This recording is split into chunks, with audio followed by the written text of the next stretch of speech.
Компанияның ұжымы көп болды, ал мерекеге басшылық бұйырды. Жақын жерде орналасқан кафеде кең залды жалға алу. Қызметкерлерге Наташа тапсырыс берді. 28 желтоқсанда оның компаниясы алдағы жаңа жылды тойлайтынын үйде алдын ала хабарлады. Жылы ол жұмыстан кешіп келетінін ойлады. Киіндім, бірақ мен сұр болып көрінгім келмеді. Ол жұмыста ойлағандай тышқан деп есептелді, сондықтан ол тоқтады. Қара көйлек ол өте қарапайым және сонымен бірге элегент, бұл қалыпты жұмыс күні болды, бірақ ешкім жұмыс істемеді. Мейрамды күту бұл да жұмыс үшін емес екені анық. Түскі астан кейін қызметкерлер үйлеріне жіберіліп, кешкі сағат 19:00-де әдемі киінген. Наташаның үйінде барлығы дерлік болған. Дайындалды, бірақ бұл үшін макияж және шаш сәндеуде қажет болды. Наташа мерекені күткен жоқ, ол ештеңе күтпеді.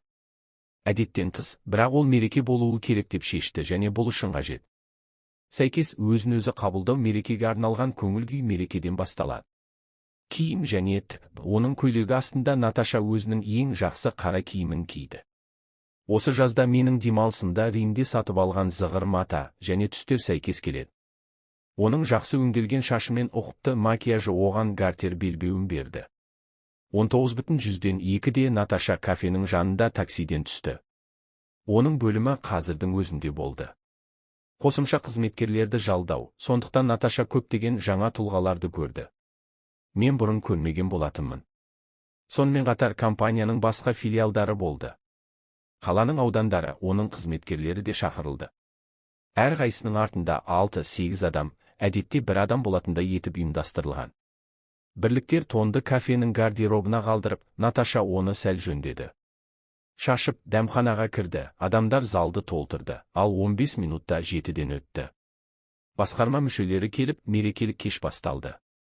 Жеңіл тағамдар, жарқыраған шарап, коньяк және арақ. Әңгіме бірте-бірте босаңсыды, үстелде, қайда. Наташа отырды, оның бөлімшесінің қызметкерлері барған сайын байланыста болды. Мерекелер үшін әдеттегі әсерлер мен жоспарлар мен алмасудан гөрі жанды. Біз әзіл қалжыңға көштік, біз ішкен алкоголь аздап зардап шеге бастады. Олар әуенді көтерді де, жұрт әуелі біраз қорқақ, кейін одан әрі батыл болды. Билей бастады. Андрей мен оның достары соңғы үстелде отырды және мерекеге, сәттілікке, денсаулыққа және армандарға тағы бір стақан көтерді. Орындалды және әрине, әйелдер үшін бір ай бұрын оның өмірінде бір нәрсе болды.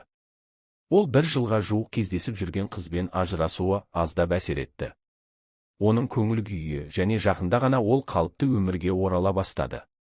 Достары оны үнемі ренжітуге тырысты, ал бүгін олар мұны меңзеп отырды. Корпоративтік кеш бұл қызды алып, бірнеше рет қарауға болатын орын.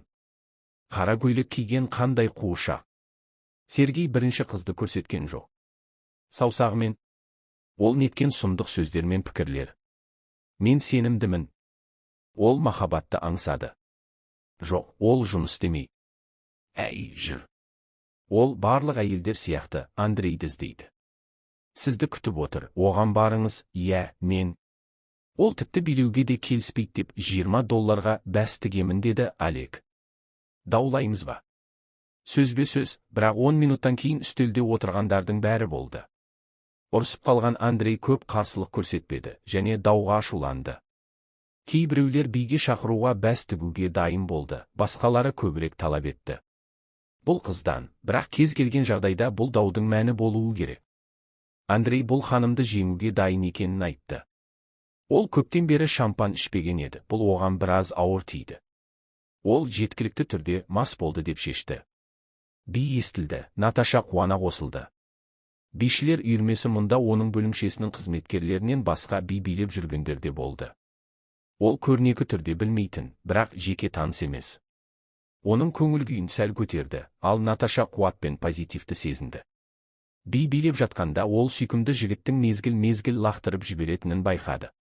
Оның көзқарастары осы жерде резонанс тудырды, баяу және жағымды. Наташа өз орнына қайтқысы келді, бірақ жігіт оның жолын бөгеп тастады. Мен сізді биге шақыруға рұқсат етіңіз, мен сізден өтінбеймін. Оның даусы тартымды екенін мойындамады, мен Наташа келісті. Андрей, сенің атың кім? Наташа, мен бір нәрсені түсіндіргім келеді, бірақ ең алдымен. Биге келіскеніңізге көп рахмет. Андрей. Биде беліне бұрылған бірнеше жігітті көрді. Оларды көздерімен жұтып қойды. Ол менің қызметкерлерім. Мен сенен билеуіңді өтінемін деп бәс тігеміз, ал сен менен бас тартасың. Менің ойымша біз ұтысты бөлісуіміз керек және ренжімеуіңізді өтінемін. $. Андрей ақкөңіл күлді, ал Наташа бұған қалай әрекет ететінін білмеді. Бір жағынан емделетін нәрсе сияқты. Олар дауласып кетті, бірақ екінші жағынан бұл жігіттің ашықтығы оған ұнады. Жақсы табиғат, еркектік сүйкімділік әлі де басым болды. Ол күлді, мен емес. Мен ашуланамын, енді кешірім сұраймын, мұрныма опа жасау керек.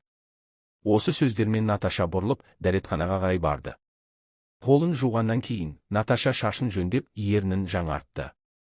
Ерін далабы соңғы рет щеткамен ернін ақырын сүртті. Жидек хош иісті ерін жылтыратқышы оның қара қызыл ерін далабы. Мен оны әсіресе көйлегі үшін таңдадым, ол жарқыраған және жаңа реңкпен жарқырады. Есік құлпы, ол дәлізге шықпақ болды, бірақ бөлмеде үлгермеді. Андрей жартылай ашық тұрған есікті қысып кіріп, есікті артынан құлыптады. Ол бірден Наташаға бұрылып, оның құлағына оның сұлулығы туралы бірнеше сөздерді сыбырлай бастады. Тартымдылық, оның көзімен шашы қандай әдемі, ол қалай тартады. Мен мұндай керемет фигураны бұрын соңды көрмегенмін, ал кеудесі әділ. Оның қызықты иісімен күшейтілген мұндай сөздерді шампаньмен салыстыруға болмайды. Еркектерге арналған парфюмерия өз жұмысын жасады және ол қарсы тұруды ойламады. Оның қолы оны сипап бастағанда Наталья оның барлық дайындықтарын түсінді.